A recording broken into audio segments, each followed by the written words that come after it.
Shalom, selamat pagi Bapak Ibu Saudara yang dikasihi Tuhan. Salam sejahtera buat saudara semua dimanapun berada. Saya mengajak Bapak Ibu Saudaraku untuk bersaat teduh dan berdoa dalam renungan penuntun kehidupan setiap hari. Kiranya damai sejahtera dan sukacita oleh Roh Kudus senantiasa melimpah dalam hati dan kehidupan kita semua. Amin. Tema firman Tuhan pada pagi hari ini adalah penolong yang sejati. Ayat bacaan kita terambil dari Mazmur 127 ayat yang pertama sampai ayat yang kedua. Jikalau bukan Tuhan yang membangun rumah, sia-sialah usaha orang yang membangunnya. Jikalau bukan Tuhan yang mengawal kota, sia-sialah pengawal berjaga-jaga. Mazmur 127 ayat yang pertama. Saudaraku, firman Tuhan ini sangat jelas pada pagi hari ini bahwa kita sangat membutuhkan Tuhan di dalam setiap kehidupan kita.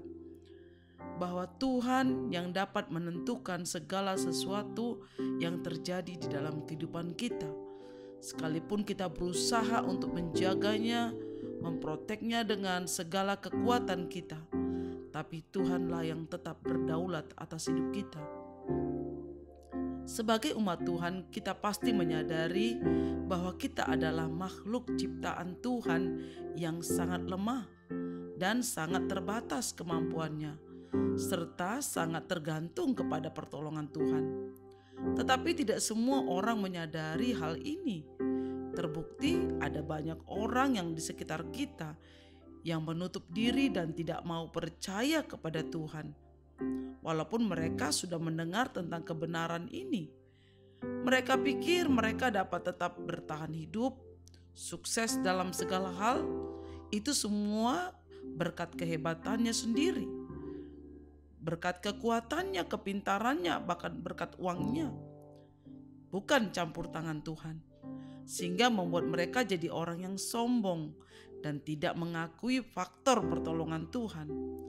Akibatnya mereka menolak Tuhan dan merasa tidak memerlukan Tuhan di dalam hidupnya. Orang yang seperti ini pasti akan berhadapan dengan murka Tuhan jika mereka tidak bertobat.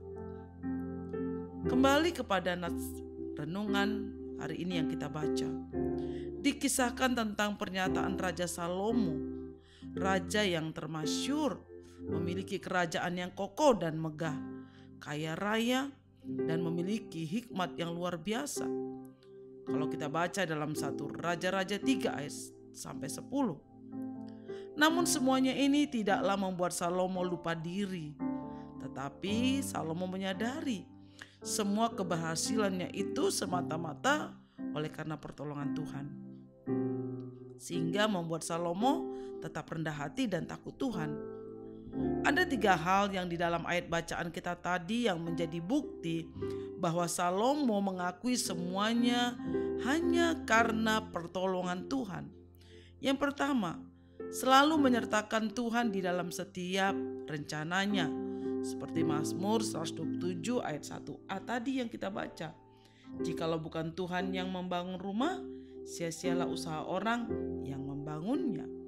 Ini adalah suatu kebenaran yang luar biasa yang hendak menyadarkan kita bahwa apapun yang sedang kita bangun di dalam hidup kita ini, semuanya akan menjadi kenyataan jika kita mengundang Tuhan hadir di dalam hidup kita dan turut bekerja dalam segala perkara. Seperti tertulis dalam Roma 8 ayatnya yang ke-28.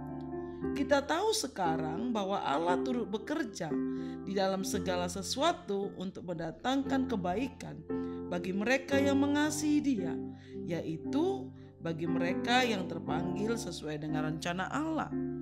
Inilah yang terjadi atas kehidupan Salomo. Itu juga di dalam Filipi 4 ayat 13 berkata, segala perkara dapat kutanggung di dalam Dia yang memberikan kekuatan kepadaku. Lalu yang kedua, keamanan dan ketenangan hanya ada di dalam Tuhan. Yaitu kita baca dalam Mazmur 127 ayat 1b. Jikalau bukan Tuhan yang mengawal kota, sia-sialah pengawal berjaga-jaga. Salomo menyadari kerajaannya dapat aman tenang itu bukan karena pasukannya yang kuat, tetapi karena Tuhan yang menjaganya. Semua kita ingin hidup aman, tetapi seberapa hebat usaha manusia untuk menjamin keamanan di dalam hidupnya. Tetapi kalau Tuhan yang menjaga kita, pasti dijamin kita hidup tenang. Lalu yang ketiga saudara, Tuhan akan memberkati setiap orang yang dikasihinya. Mazmur 127 ayat yang kedua. Sia-sialah kamu bangun pagi-pagi dan duduk-duduk sampai jauh malam dan makan roti yang diperoleh dengan susah payah, sebab ia memberikannya kepada yang dicintainya pada waktu tidur.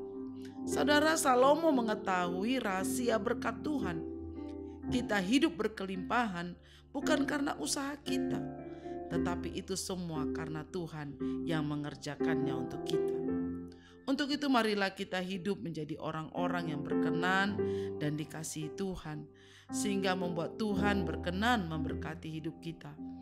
Terlebih hari-hari ini saudara, di masa-masa pandemi ini, kita tidak dapat mengandalkan apapun selain pertolongan Tuhan.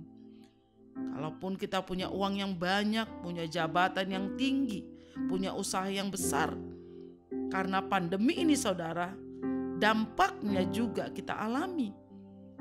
Kita gak bisa menghindar dengan begitu semaraknya, kuatnya penularan COVID-19 ini. Kalaupun kita punya uang banyak, punya jabatan tinggi, kita punya usaha besar, kita punya kekayaan, tidak dapat menjamin itu dapat menjaga kita sehingga kita tidak tertular. Kita sudah melihat buktinya saudara. Dari orang yang sederhana, dari orang yang miskin sampai orang kaya, mereka tertular virus corona ini. Karena itu kemana kita pergi berlari selain kita pergi memohon pertolongan kita kepada Tuhan Yesus yang sanggup memberi ketenangan, kedamaian, kesembuhan, pemulihan dalam kehidupan kita. Amin. Mari kita berdoa. Bapa di surga, kami mengucap syukur pagi hari ini untuk kebenaran firman-Mu. Ajar kami untuk selalu menyadari bahwa kami tidaklah berarti apa-apa tanpa pertolongan-Mu Tuhan. Karena Tuhan, biarlah terus perlindungan, penyertaan-Mu, pertolongan-Mu Kau berikan bagi kami setiap hari. Dan kami akan selalu bersyukur karena kami mempunyai Allah yang begitu baik dan selalu ada dalam hidup kami. Terima kasih Bapa buat pagi hari ini. Segala pujian hormat kami hanya bagi Engkau sekarang dan selamanya. Dalam nama Tuhan Yesus kami berdoa dan mengucap syukur. Haleluya. Amin. Kiranya berkat yang sempurna dari Allah Bapa kita, kasih karunia dari Tuhan Yesus Kristus, dan persekutuan dengan Roh Kudus menyertai kita dari sekarang ini sampai selama-lamanya. Amin. Maju terus dalam tuntunan Tuhan saudaraku. Tetap semangat. Sampai jumpa esok hari di penuntun kehidupan setiap hari. Tuhan Yesus memberkati.